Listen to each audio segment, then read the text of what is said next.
Tonight, first at 10, the presidential deadlock in the hands of the highest court. Tonight, the Supreme Court hears from both sides. Who's watching you while you shop? Tonight, the truth about holiday shopping security in a live report. And one foul mix-up. See this surprise a woman got in her McDonald's meal. It's 10 o'clock. Live, Kurt Ludlow, Shauna Parsons, meteorologist Rod Hill, and Tim Becker Sports. This is the 10 o'clock news.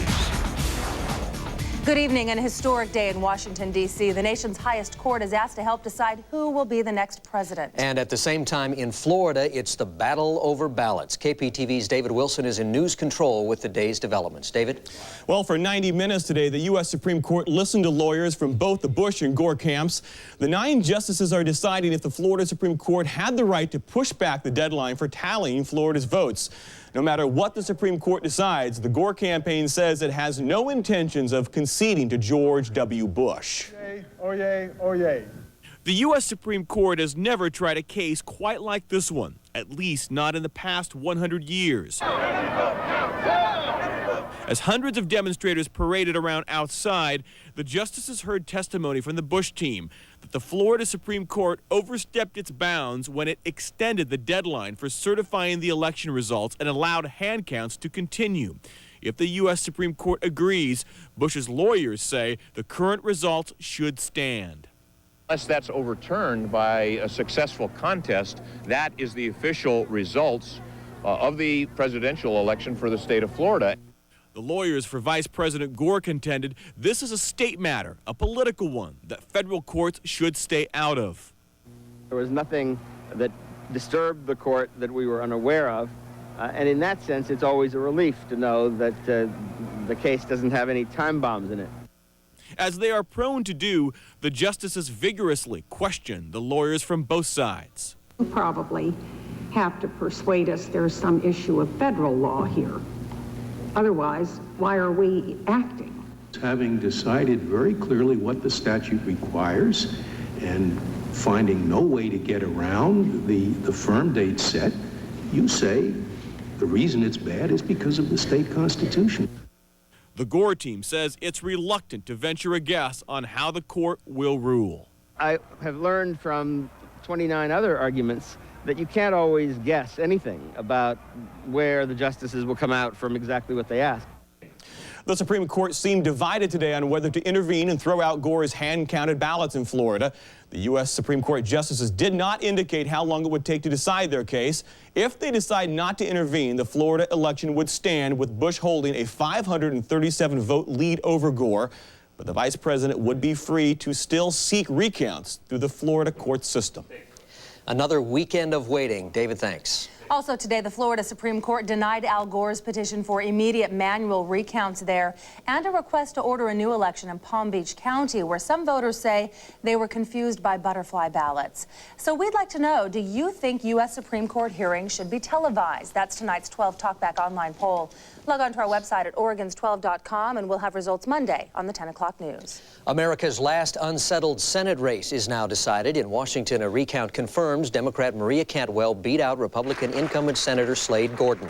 She won by just over 2,000 votes. Cantwell declared victory at the public library in her hometown of Mount Lake Terrace. She won even though she carried just 5 of Washington's 39 counties. Cantwell is now the 13th woman in the Senate. And be sure to stay with the 10 o'clock news for continuing coverage on the presidential election deadlock. We'll have the latest on Good Day Oregon and the 10 o'clock news. A Washington man is in jail tonight after police say he threatened to kill people at the Clark County Courthouse. Police say the man, 35-year-old Blake Wilson, walked into an office at the courthouse, said he was the devil, and then made his threats. He then tried to open the door to a judge's chambers. Police sprayed Wilson with pepper spray, which had no effect. Then, when an officer drew his weapon, police say Wilson dared him to shoot. Eventually, Wilson was taken into custody and booked on charges including assault and resisting arrest. The 14-year-old boy accused of lighting a kitten on fire appeared in a Salem court to face charges of animal abuse. The kitten, named Purr, was found near a Woodburn church.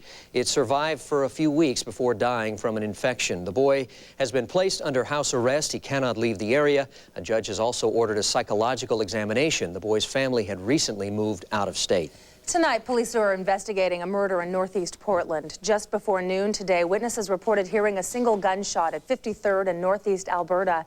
Police discovered a body inside a van parked in a driveway there. Now, the van's license plates are not registered to the house. Tomorrow, investigators will search the van completely. Also tomorrow, an autopsy will be performed. The victim has not been identified.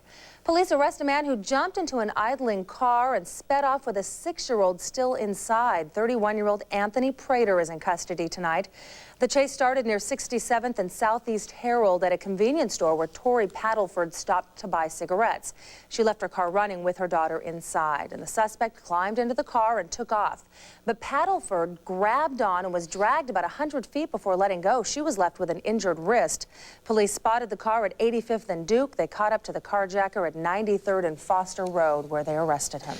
Vandals destroyed more than 50 road signs in Clackamas County. It was a long night and day of repair for county work crews. They say somebody destroyed at least 13 stop signs and dozens more other signs. Crews rushed out to replace the stop signs first, hoping to get them done before somebody got hurt or killed. It's so dangerous when it's stop signs. You know, people unfamiliar with an intersection go through, and there are fatalities on the books that are there, and people died because the stop signs were vandalized. Hemphill says Clackamas County spends $100,000 a year to repair sign vandalism. This little destruction spree adds up to $7,500. Kaiser police think they've caught a serial burglar. 31-year-old Daniel Settles is in jail. He's accused of a half-dozen burglaries in October that terrified folks in Kaiser. Police were tipped off to him by a neighbor. Turns out Settles rents an apartment from a woman who herself had been the victim of a burglar. Police think he did that one too. Settles is in the Marion County Jail. It's deja vu in Seattle. Demonstrators found themselves facing pepper spray, police nightsticks, and arrests last night.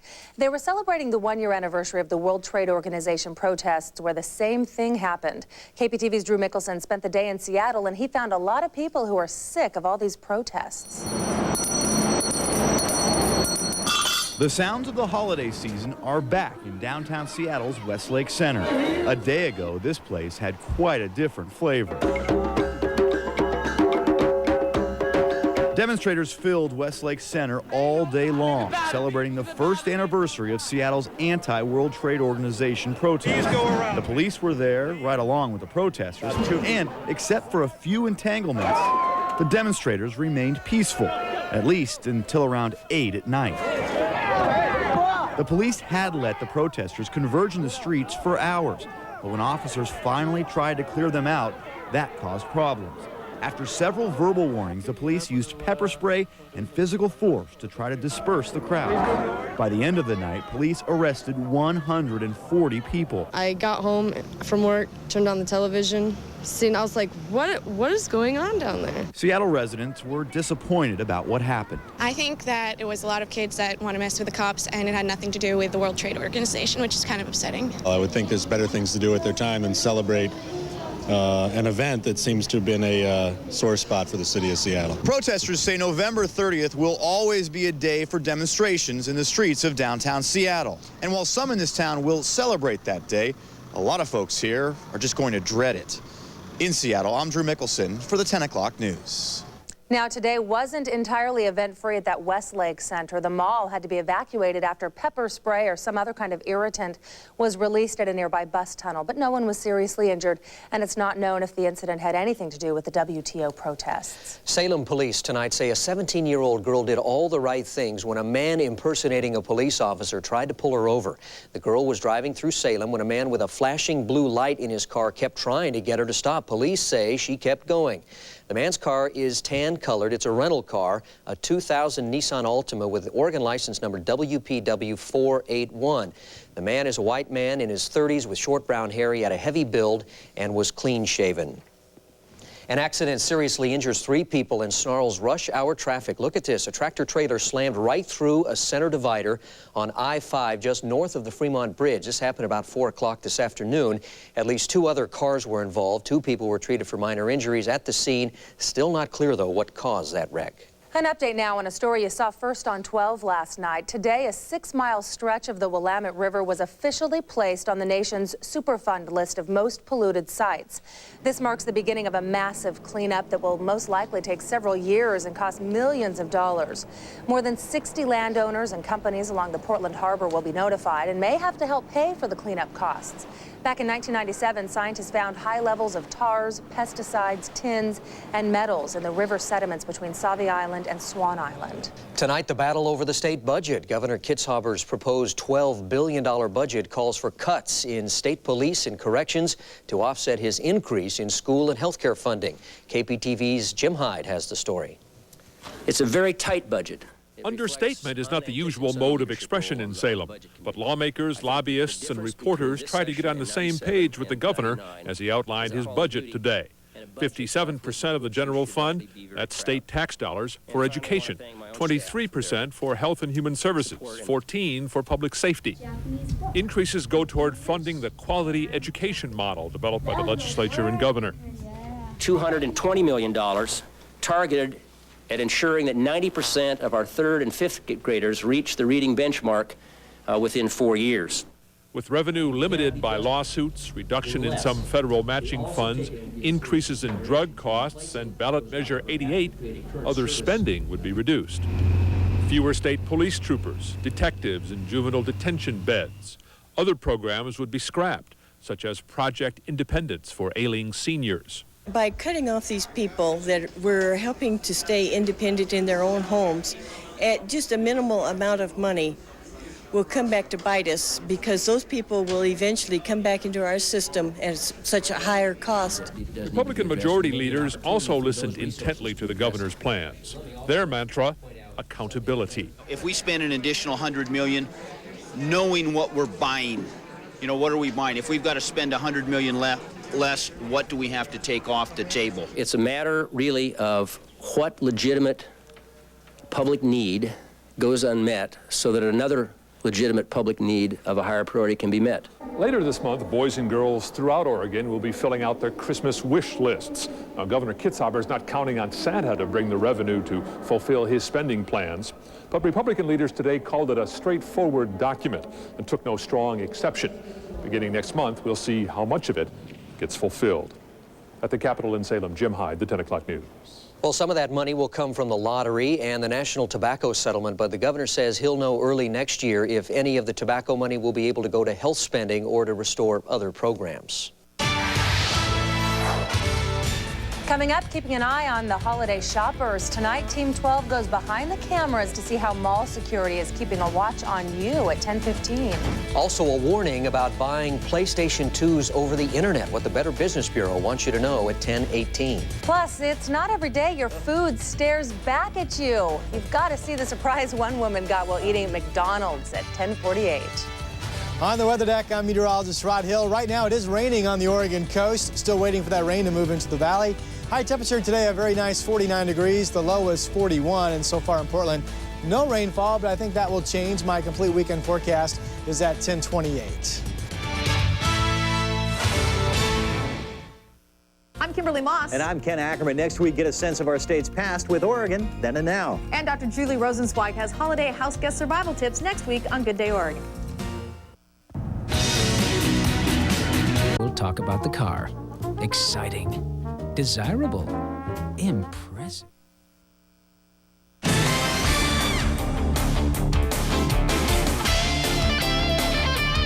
Do you ever feel like you're being followed? How about watched? Well, if you shop at the Clackamas Town Center, you are. Security very tight, especially during this busy holiday shopping season.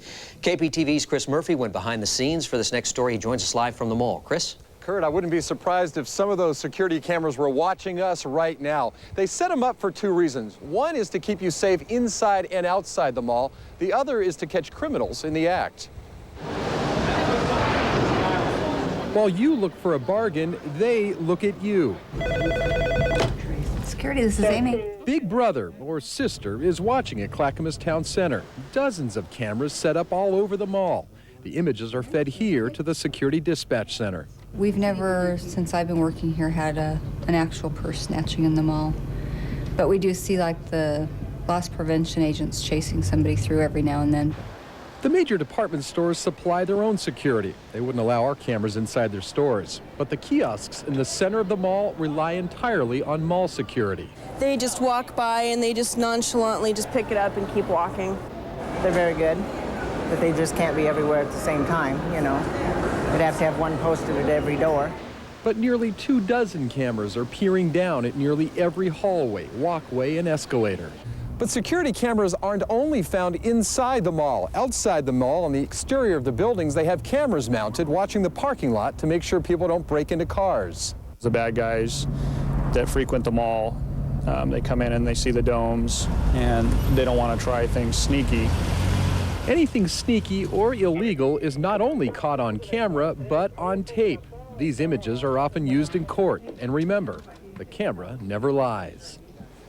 Back here live, here it is about 10:15-ish, and you can see the parking lot here at the Clackamas Town Center is still packed with people. The mall hours are, of course, a little bit later right now, and in fact, about 40% more people come to the mall this time of year, so extra shoppers. So what they've done is they brought in extra security. In fact, they have 2 uniformed sheriff's deputies on patrol right now, Kurt and Shauna.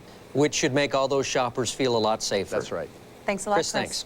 Well, last night we asked you if the presence of surveillance cameras affect the way you act in public, and here's how you answered our 12 Talkback online poll.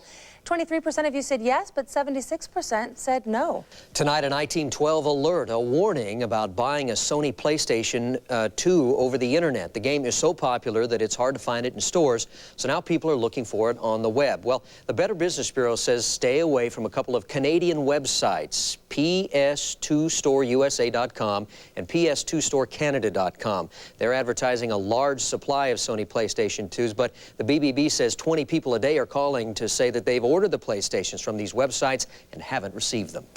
We know, it's only December 1st, but it is not too early to start thinking about those looming deadlines for mailing your holiday gifts and cards.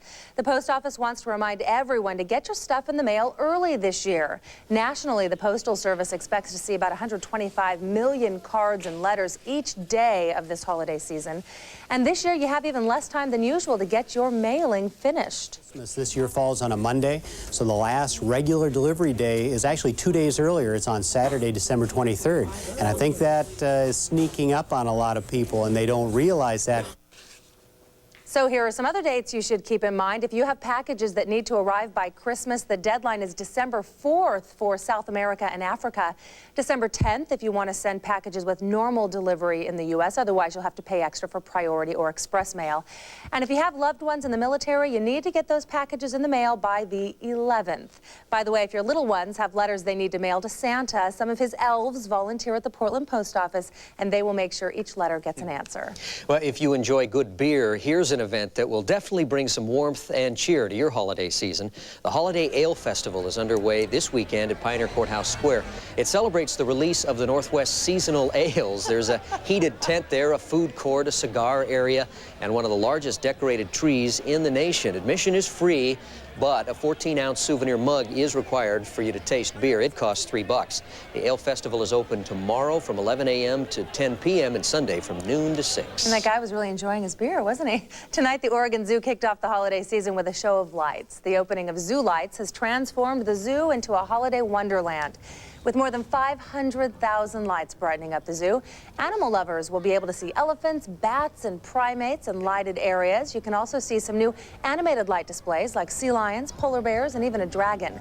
Zoo Lights runs now through December 31st and opens every night at 5:30. And we have a few lights here at the station, not quite as spectacular as this, our little Charlie Brown tree we were talking about. We need to fix those lights, Kurt.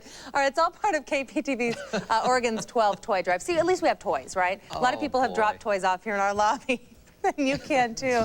Just bring a new unwrapped toy to KPTV Oregon's 12, 211 Southeast Carruthers, or you can drop it off at your local fire station or Papa Murphy's Pizza store.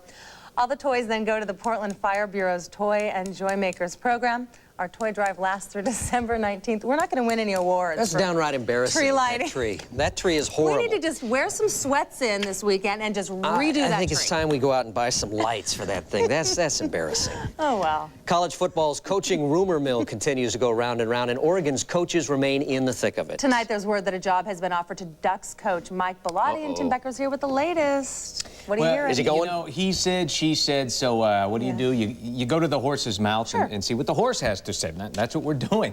A report on ESPN.com says that Oregon's Mike Bellotti has been offered the coaching job at USC, but at least today he's denying that report.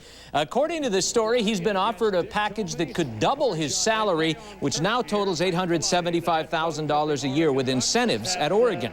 It goes on to say Bellotti has been given the weekend to think about the $1.6 million a year offer. As for the coach's side of the story, he says he's talked with USC and he's listened to what they have to say, but that's it. I can tell you honestly that I've been contacted by several schools in the past week about, you know, would I be interested? They've talked, I've listened, and that's as far as anything has gone. So they made the initial contact and not yourself? Yeah, absolutely. He's a proven winner, and we'd love to have him here, but, you know, he's got to do what's best for him and his family. I'd like to think that would be staying here, but, you know, whatever happens, happens, and we have to run with it. Meantime, it's back to business as usual for Harrington, Bellotti, and the rest of the Ducks as they prepare for a bowl game. They ought to find out Sunday where they will go. A bit of NBA news. Toronto's Charles Oakley was suspended for 3 games without pay and fined $15,000 by the NBA today for punching Clippers guard Jeff McInnes this morning. That's McInnes, and this is the aftermath. McInnes trying his darndest to get back at Oakley, but he was restrained by teammates and coaches. It happened at the morning shoot-around, and Oakley began serving his suspension with tonight's game. Didn't seem to hurt the Raptors, though. Their game went into overtime with the Clippers. Toronto went on to win at 104-95. Nobody really saw what happened. I was going to ask you. Nobody got it on camera, huh? No. Thanks, Tim. Yeah. Coming up, meteorologist Rod Hill says cross your fingers. Could be a perfect weekend to hang up those holiday lights. That's coming up in his pinpoint forecast. Hopefully for our indoor tree. Also, new information about heart attacks. Doctors discover something in our blood that may put us at risk. A special HealthCast report at 10:33. Plus, the Backstreet Boys are coming back to Portland. We'll give you tell you how to get in on the excitement at 10:50. If gardening is your... No one knows roses better than Jack Malcolm. He's made special occasions bloom for folks in Gresham for almost 50 years. But not anymore. KPTV's Robin Burke takes us to Malcolm's flower shop where you can smell change in the air. In quaint downtown Gresham, one thing hasn't changed. Jack Malcolm. Jack is quite a character. This happened recently. He's not your ordinary florist. We deal in all types of sentiment. When that door opens or that telephone rings, you never know what the person is going, what situation they're going to be asking you to take care of for them. So it's a personal business. And now Jack has made a personal decision. He's making a change and retiring. I'm ready since I'm spirit of 76, almost 77. I'm ready. In fact, Jack has already sold the flower shop. Oh, sure. It took 5 months with 2 attorneys, property manager, and a CPA to get a contract that we all agreed on. The decision wasn't easy. For 47 years, Flowers by Malcolm's has been part of just about every Gresham special occasion.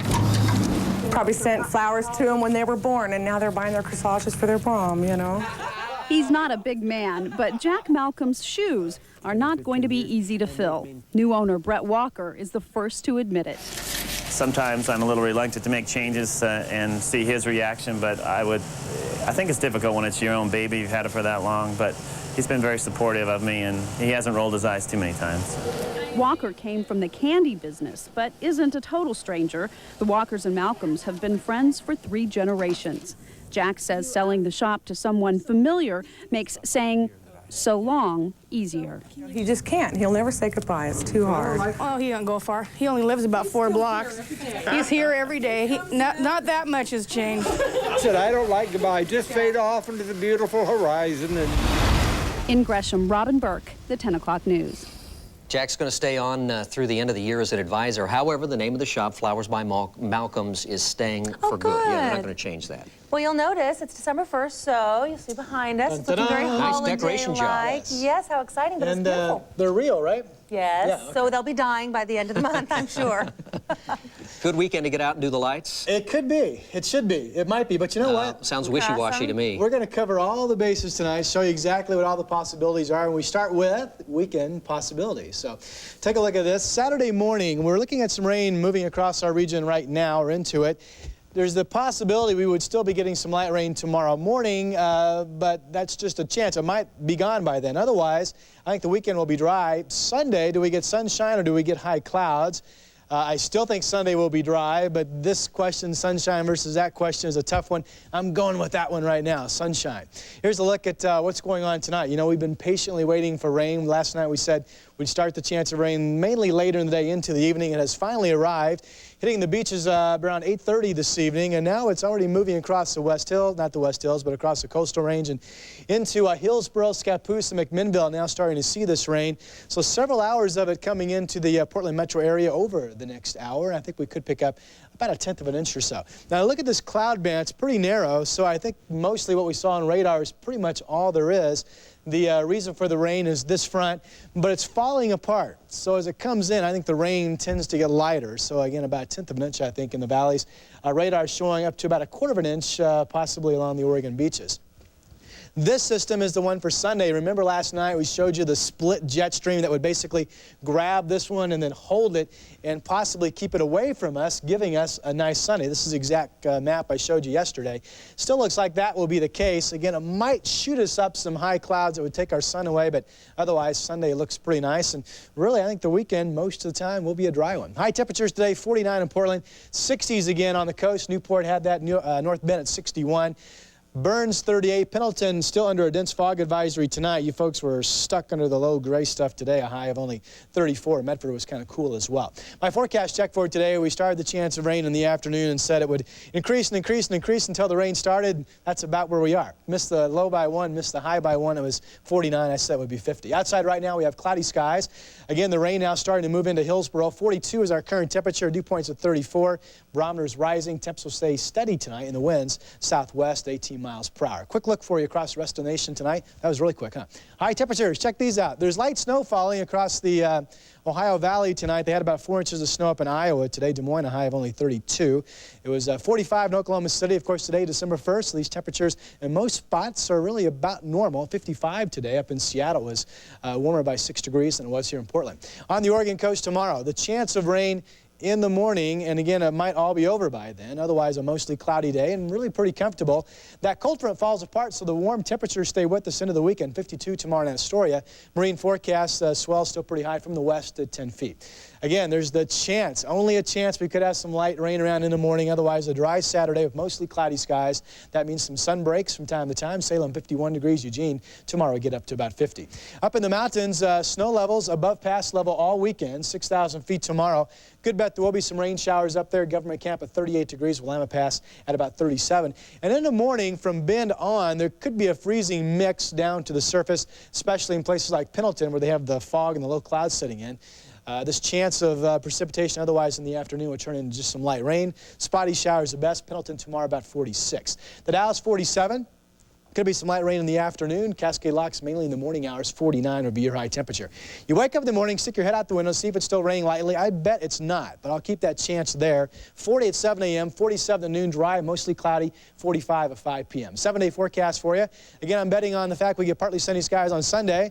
And then Monday, Tuesday, and Wednesday all look dry at this point. Chilly temperatures around freezing at night and then highs in the 40s. Quick look at the month of November. One story was it was cold by more than 3 degrees below normal. And rainfall-wise, of course, we talked about that a lot. We ended up with 2.46 inches below normal by nearly 3 inches. Not historical, though. 2.46 a dry month, but kind of in the middle of the pack. You know, at one point last month, we had 17 days in a row of below normal temperatures. That may be more historic, actually, than the dry weather turned out to be. Yeah. All right. Thanks, Ron. Thanks. In tonight's HealthCast, some groundbreaking research tonight in the area of heart attacks. Scientists now think they can pinpoint who's most at risk for a heart attack based on a protein in the blood. KPTV's David Wilson joins us with more on this very interesting story. David? Well, called C-reaction protein, it may reveal why about half of all heart attack victims do not have high cholesterol but still have hardening of the arteries. The research is preliminary, but scientists say elevated levels of the C-reaction protein may mean you're at greater risk of having a heart attack. When I initially felt the first pain, I didn't know I was having a heart attack. Just 33 years old, and Karen Cachado had a heart attack. I had this severe pressure in my chest. That was 11 years ago. I ate a lot on the run. I ate a lot of junk food. I ate a lot of French fries and burgers from in between one job to the other. Cachado smoked, drank heavily, and ate poorly. Since then, she's radically changed her life. I exercise 5 times a week is my average. I really watch. I take my vitamins. I try to take my cholesterol medication. And then branch vessels that come off the aorta supply the blood to the heart muscle. Doctors say high cholesterol is important, but not the only cause of heart attacks. And of course, patients wonder, well, why not? Why did I get this since I don't have any of those problems? OHSU cardiologist John McAnulty says researchers are investigating the C-reaction protein. Elevated levels may indicate inflammation of the heart's arteries. The more common theory is that blood vessels already have these atherosclerotic or hardening of the artery plaques built up in them, and that recurrent episodes of inflammation make those plaques less stable or more likely to rupture and close off a blood vessel altogether. McAnulty believes C-reaction proteins may increase a person's chance of having a heart attack, especially if he or she already has vascular disease. But the research is not conclusive. We do know that people get heart disease and heart attacks even when these things are not elevated. To keep that heart ticking, doctors say follow Cachado's advice. Keep your cholesterol down, eat properly, and exercise regularly. I got a shirt when I turned 40 that said, the older I get, the better I was. And I really don't believe that. You know, I really feel like I'm the best that I've ever been. The doctors say research into the C-reaction protein proves there still is much more to learn about what causes heart attacks and who gets them. And they say just because you have high levels of this doesn't necessarily mean you're going to have a heart attack, but the evidence is leaning that way. And they can test for it. They can test for it, but again, it's not definitive whether or not you're going to have a heart attack just because of this. But again, more and more people have heart attacks that have this higher level of the proteins. Good to know. Very interesting. Thanks, David. Well, it's been 1 year since little Molly Houck became the first person in the Northwest to receive a stem cell transplant to treat arthritis. Since then, the brave little girl has made remarkable progress. To celebrate, the Independent Order of Foresters threw Molly a party. They named her the 2001 Children's Miracle Network Champion Child for Oregon. Next spring, she'll visit the White House and Disney World along with other champion children, and her mother says she is an inspiration. She's a miracle. She's made it a long ways. And I can't. She's just touched so many people in their lives. Molly's condition inflamed her joints and made normal movement very painful. Her doctors say since the transplant, her disease is in remission with only minor complications. The little girl who was hit by a rock that smashed through the window of her mother's car last month is getting better. Allison McCall has been moved to the pediatric rehabilitation unit at Legacy Emmanuel Children's Hospital. Her trachea tube was removed and she is now able to follow simple commands. Remembering people with AIDS on this World AIDS Day. Tonight, a healing service at Portland's All Saints Catholic Church.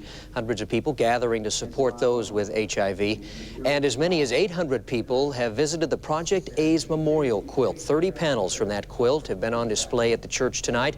A display sponsored by Catholic Charities. Tonight, major layoff news from Daimler Chrysler. The latest just ahead. Also, a little Ricky Martin joke gets a paper in big trouble. You'll see the ad that's making headlines at 10:50.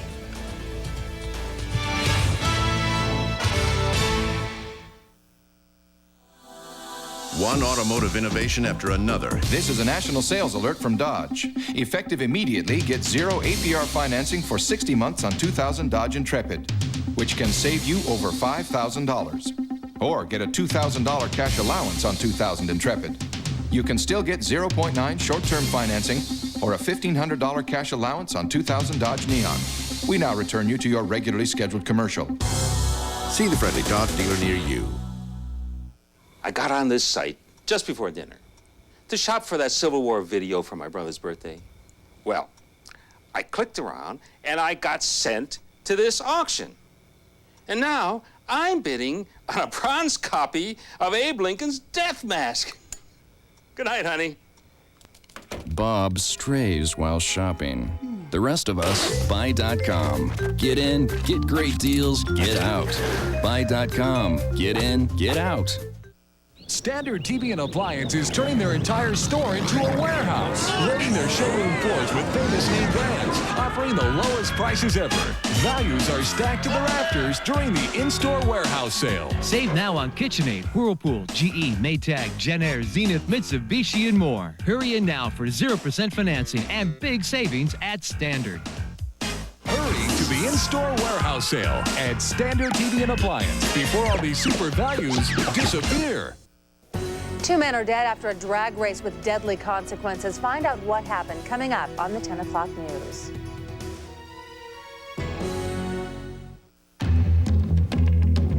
I'm Pete Ferryman. Monday in the 5 o'clock hour of Good Day Oregon, the products designed to make you beautiful could eventually make you sick. Makeup health hazards, Monday. In Florida tonight, 2 young men are dead after a drag race. And doctors are trying to save a 3rd victim. Police say the driver of that Honda Accord lost control and slammed into a light pole in North Miami Beach early this morning. The driver and 1 passenger died. Another passenger is in critical condition. And by daybreak, obviously, you could see the incredible force of the impact. Police say witnesses saw the Honda racing a white car. One of the people in the white car has admitted to racing. At approximately 164th Street, one of the vehicles went out of control, hit a large cement piling, and 3 individuals were ejected from the vehicle. Officers say all 5 people involved in the drag race worked together at a local mall. They just left work when the wreck happened. 3 people are in the hospital after a house exploded into flames this morning. It happened in Green Bay, Wisconsin. 1 man and 2 women were in the house at the time. Amazingly, their injuries are not life-threatening. A witness driving by actually saw the explosion. Driving past, and all of a sudden the side of this house blew out and exploded. I kind of felt my van shake a little bit, pulled over. Turned around, went back over there, and some lady was sitting on the ground saying there was, people in there. I was on the phone with 911 operators already. Investigators believe a gas clothes dryer in the house caused that explosion. In other news from America tonight, a New York man is shot and killed by police after cops say he charged them with a sword. The officers were called to his house on a domestic violence complaint. They say when they got there, the man approached them with a samurai sword. They told him to drop it, but he didn't, so they killed him. Inside his house, police found an injured woman. Investigators say it appears the shooting was justified. Another plane has problems at Atlanta's Hartsfield International Airport. A Delta 727 was evacuated on the runway after a pilot reported smoke in the cabin. 142 people were on board. One of them suffered an ankle injury during the evacuation. The plane was heading to Atlanta from North Carolina. Just 2 days ago, an AirTran jet had similar problems. The NTSB is investigating. Tonight, automaker Daimler Chrysler says it's going to idle 8 of its plants throughout the U.S. and Canada. The shutdowns will affect more than 26,000 workers. The company says they're slowing down production because they're just not selling enough cars. Well, McDonald's is known for putting surprises in its Happy Meals. But one woman got a surprise in her meal that didn't make her happy at all. And now the fast food company is in big trouble. See how this thing ended up in an order of chicken at 10:48. Plus, a big day for fans of a popular boy band. We'll tell you how to get a hold of Backstreet Boys concert tickets at 10:50. She can't remember her rapist's face, but he'll never forget hers. The next arrest and trial. Tonight at 11 on Oregon's 12. The holidays are a time for giving and for sharing. But at G.I. Joe's, we'd like to remind you that the holidays are also a great time for some serious outdoor adventure. So go to Joe's, grab the gear, seize the season, and happy holidays from G.I. Joe's.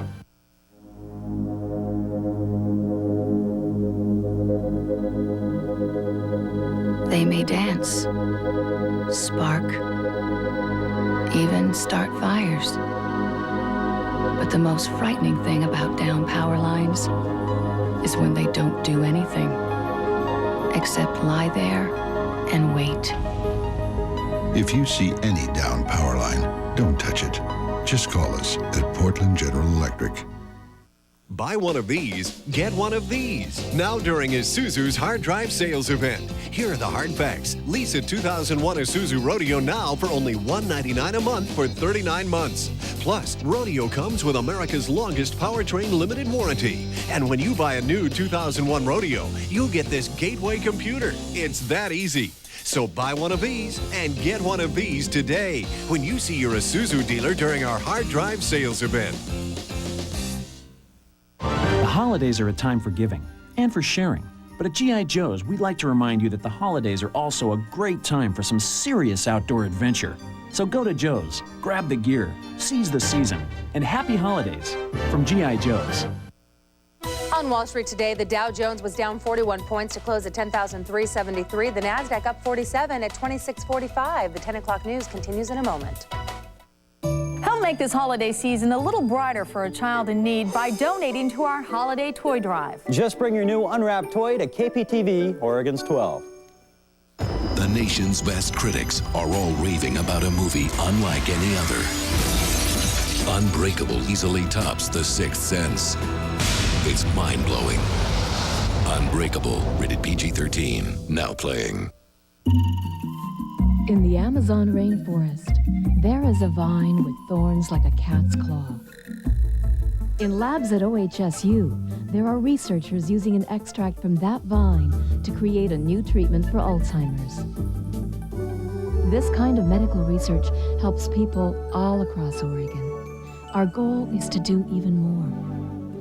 OHSU, where healing, teaching, and discovery come together.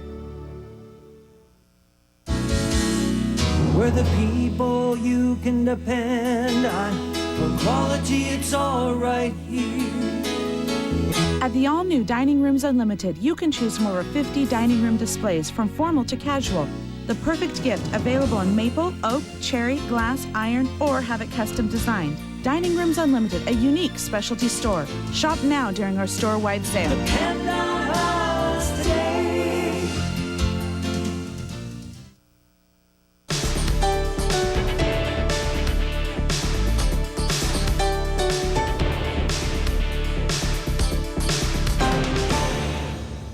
McDonald's is in big trouble for a little surprise.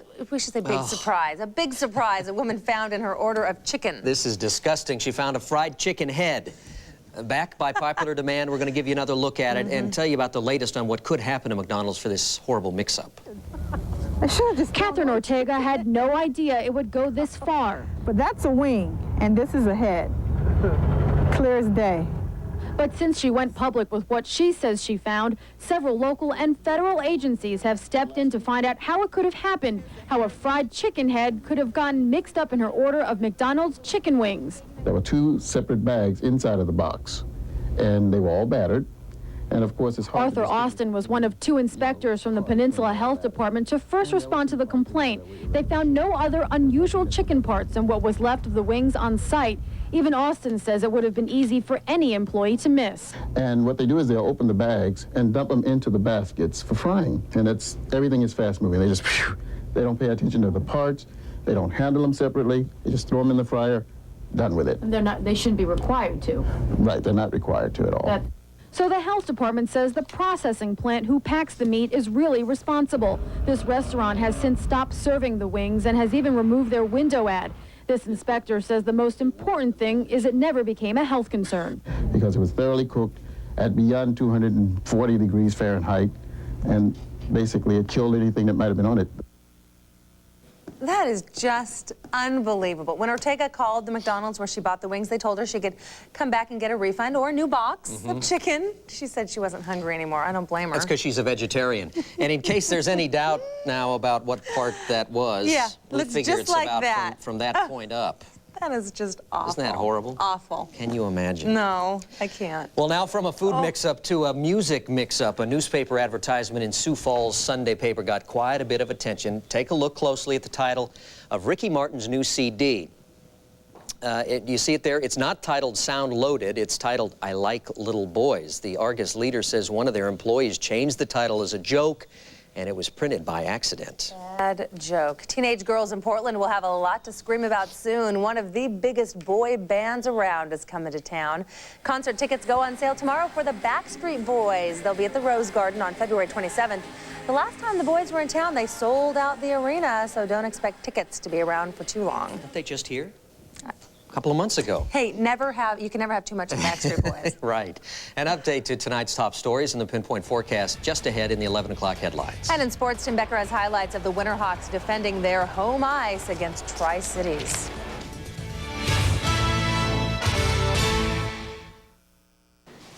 Oh, look at that. Look at the little Nature Sweet tomatoes. What's the matter? You afraid to leave your mama's vine? Oh, you're just bitter because they taste homegrown and you don't. Hey, who you calling bitter?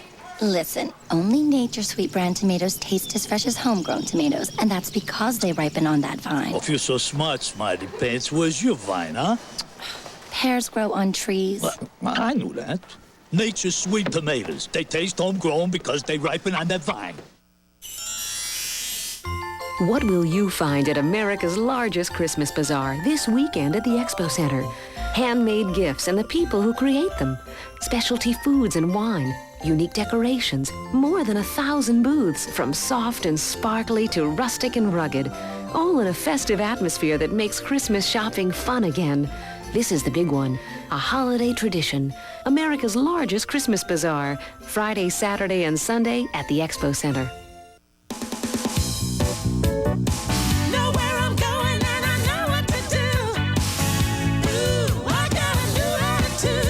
Introducing something totally new from Verizon Wireless. It's called New Every 2. We'll give you a new digital phone up to $100 value every 2 years for free when you sign up for a 2-year agreement. So you'll always have the latest in wireless technology. It's never been easier to keep up with what's new. New Every 2, only from Verizon Wireless. Join in. Confused by a contract? Let us help. Put the power of KPTV Oregon's 12 to work for you. Go online with Consumer Action, an exclusive service of Oregons12.com. Hey, Chris, where'd your brother run off to? I think he just went to get some pizza.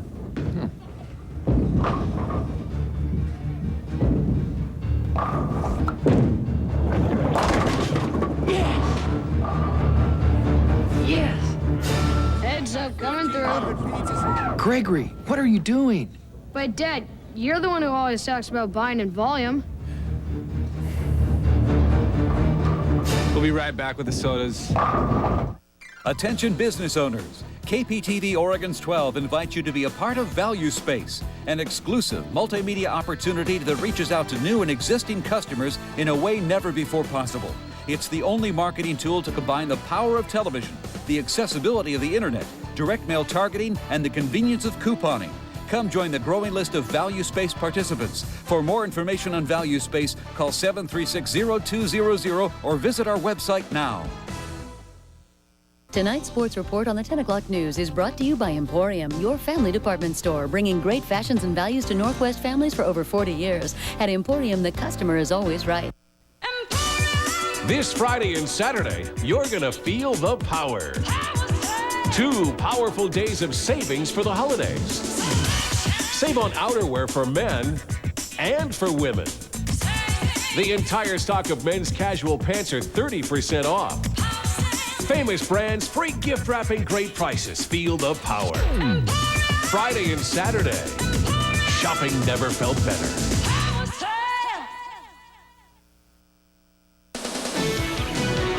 Now sports with Tim Becker. After losing only their second game at home a couple of nights ago, the Winterhawks were not about to give it up the second night in a row. Tonight, hosting the Tri-City Americans, who get the early treatment from Portland. First period, Hawks on the power play when Joey Hope blasts away for the 1-0 Portland lead. Still in the first, the Hawks build a 2-0 edge now. Power play one more time. This time, Jesse Ferguson's slap shot going to dribble into the net. After that, they'd give up 3 in a row. They'd fall behind 3-2, but not for long. Ferguson's shot from the point tipped in by Josh Olson to even the score. They score 2 more, win it 5-3, improving to 10-2 at home. Hey, it'll be high school hoops at its best when the Les Schwab Invitational tips off December 20th at Memorial Coliseum. Among the teams attending are Dominguez High out of California, ranked #1 in the nation last year, and Christ the King High School from Queens, New York. Locally, the field will again include Jesuit and Jefferson High Schools, the same two teams that played for the tournament title last December. Now, Jefferson won this game 76-75, then went on to win the state title. Well, they got two seniors back, and I asked them if they feel any pressure at all to lead their team to a repeat this year. I mean, it's pressure to a certain extent, you know, but I pray about us winning the state championship and just working hard. And, you know what I'm saying, I figure God to be on our side, you know what I'm saying, take the pressure off of us, so that's how I think about it. I don't think it's any pressure. If anything, we've been doing this since our freshman year. So now this will be the last thing is pressure. If anything, the freshman year was when all the pressure. I think I felt more pressure. Now it's just something I've been doing. It's just go out there and do it now. I don't really think about it a lot. It's just something you just go do. All right, how about some hoops tonight? Barlow fans all pumped for their team's game against Benson. Both will be at the tournament as well. Techman on the nice break.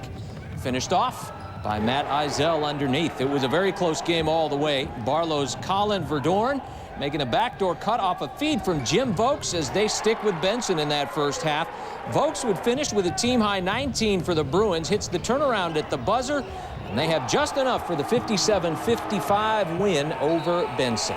Hey, the Blazers left for their mini road trip today, playing at Houston tomorrow, then Phoenix on Sunday. They started the day just a half game out of first place in the Pacific Division, with all three teams ahead of them in action tonight. One of those, the Lakers, hosting San Antonio, and out to the quick lead over the Spurs. Check out the pass from Kobe Bryant to Shaq for the slam, a 39-27 Laker lead in the second quarter. Started the third, Spurs on a 16-2 run. Tim Duncan scoring 8 of his 24 in that big stretch. Spurs actually take a lead, but L.A. grabs it right back for good on the alley-oop slam by Shaq, who scores 36 points. Lakers prevail 109-100. Meantime, Utah remains the best team in the West. Tonight in Miami, Karl Malone will score and draw the foul. He makes the free throw. That pulls the Jazz within 1 point, 92-91. Malone with 27 points. Time running out. Tied 92 all. Stockton get a miss, but Malone's there for the tip-in with just seconds to play. Jazz winning 94-92. Malone is now just 21 points behind Wilt Chamberlain for second on the all-time scoring list. Utah's won like 6 in a row now. Shauna's cheering over here. I'm allowed to cheer for the Jazz unless they're playing the Blazers. That's right. If they're playing the Blazers, then I just keep my mouth shut, right? Thanks, Tim.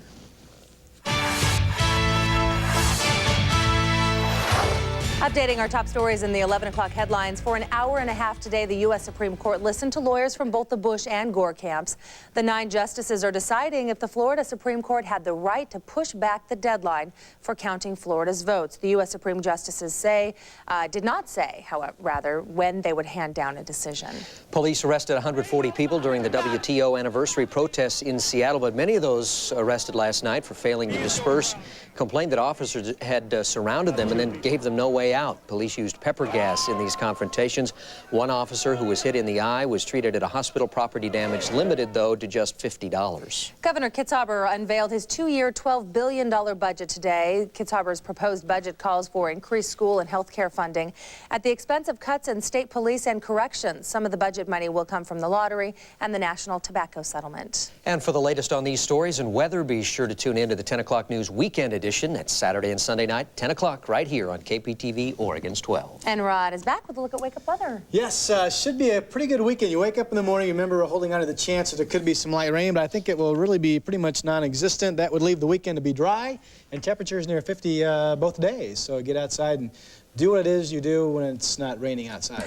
Yeah. Thank you, Rod. Same stuff you do when it is raining in Portland, I thought. Yes, you're right. Finally tonight, a new way to exercise your dog during those long, cold winter months. Yeah, the Chapman family in Canada has trained their pooch to run on their exercise treadmill, and now look, he's addicted to it.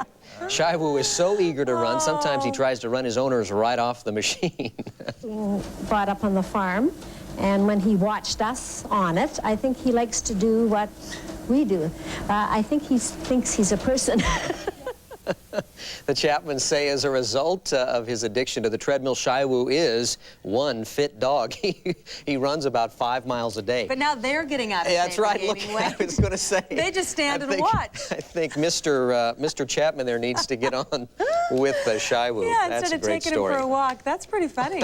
He loves it. He's getting a hamster complex. I think. Look at his eyes. Rod, you need to get your dogs on something like Yeah, that. get him a treadmill for Christmas. My black What do you lab. think? She might like that. Yeah. That's Very a great cute. story. Hey, have a great weekend, everybody. Yeah, thanks for joining us. We'll see you Monday. Good night. Bye-bye.